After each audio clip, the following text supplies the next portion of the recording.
Mä oon Ilmari, pelaan tässä joukkueessa laitapakkia molempia puolia, vähän enemmän vasenta. Ja ei mitään, on ollut kiva olla tässä joukkueessa. Eli mä oon Unto ja mä pelaan keskenttä. Mun nimi on Jassi, mä pelaan oikea laitahyökkääjä. Ja oli aika tiukat treenit oli. Joo, tänään on, tiistaisin meillä yleensä semmonen tiukka treeni, niin tänään oli tosi vaikea. Joo, mä tykkään, joo, sano vaan.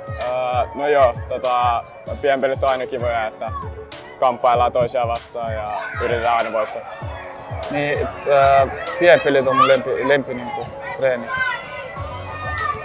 Mulla ei mennyt kauhean hyvin tänään, mutta kyllä silti sain irti. Jep, on ollut hyviä treenejä. Tosi monipuolisia harjoituksia, hyviä settejä.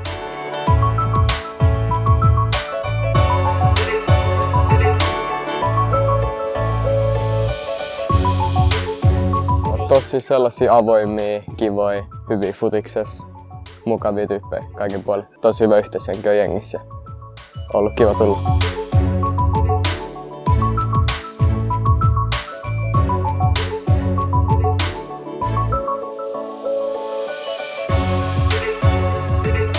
Joo, no vaihto on ollut kuitenkin hyvä, että tosi hyvä ympäristö meillä ja vaikka silleen aika paljon uusia tyyppejä tässä jengissä, että muutaman mä tunsin valmiiksi, niin kaikki on ottanut hyvin vastaan ja ollut kiva tulla vähän vaihtelua saada elämään.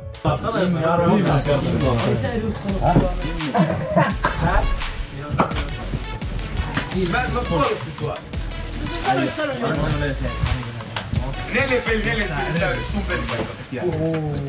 Souna.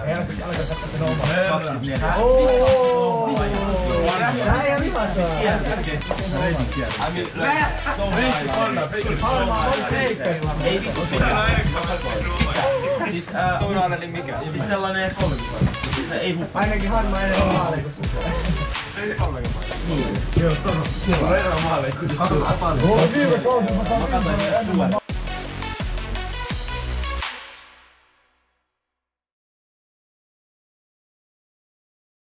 Totta kai, ja niin kuuluukin. Että.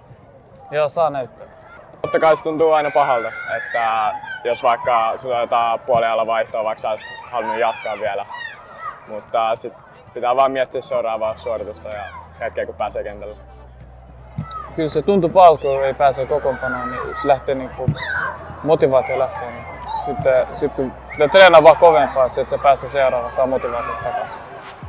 Totta kai se ärsyttää hetken. Ja pitääkin ärsyttää, mutta sit pitää vaan niinku miettiä mitä tekee ensi kerralla paremmin, kun saa vaikka samanlaisen tilanteen. Joo, mä oon samaa mieltä, niin pitää vaan miettiä seuraava tilanne. Jos saa keltaisen, sit ei niinku suutu siitä ja hankii toista keltaista. Sit se on punainen, sit se on pahempi. Että niinku hengitä syvään ja rauhoita.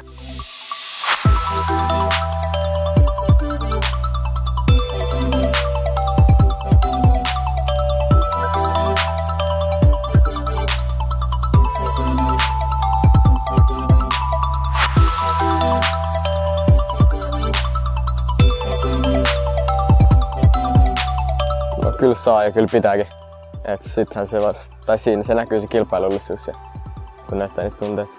No tietenkin kaikella on raja, mutta kyllä nyt vähän vain näyttää, kunhan ei nyt lähde mitään hakea punaisia kortteja turhaa tai vastaavaa.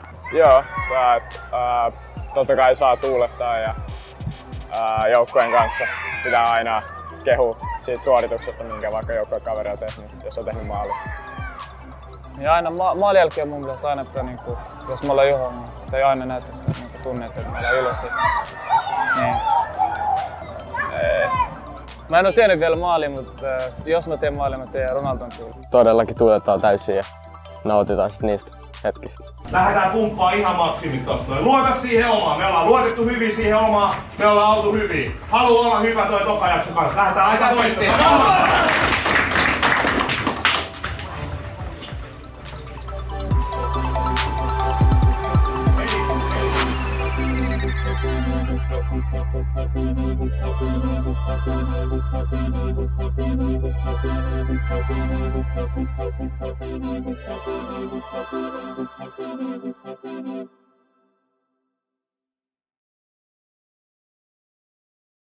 No vähän riippuu, onko peli aikaisin vai myöhään.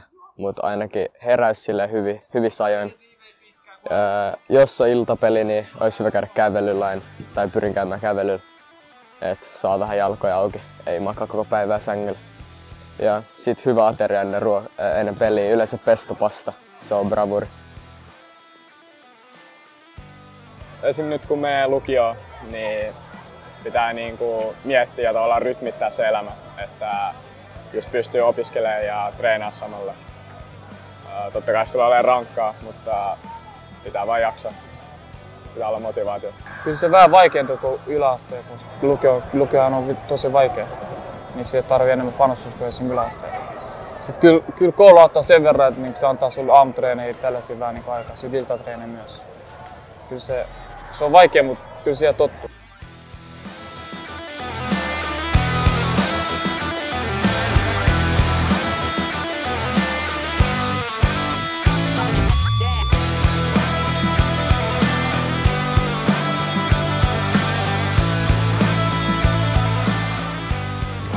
Lähdetään nauttimaan. Paras mahdollinen tapa päättää viikonloppu.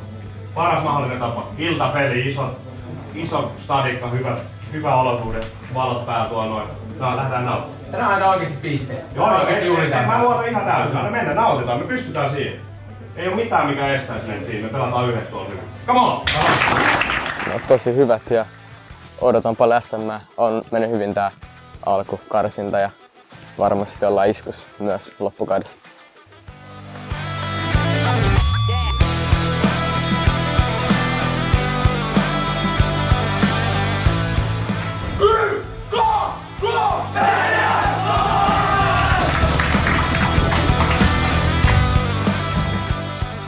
No, toivottavasti vielä futiksen parissa ja olisi vaikka saanut jonkun sopimuksen johonkin joukkueeseen ja siitä sitten jatkaa, mihin pääsee. Joo, niin kuin sanoin, mä halusin pelaa Real Madridissa isona. Siihen mä pyrin. Man United on lempijoukkue. Se kulkee suvussa.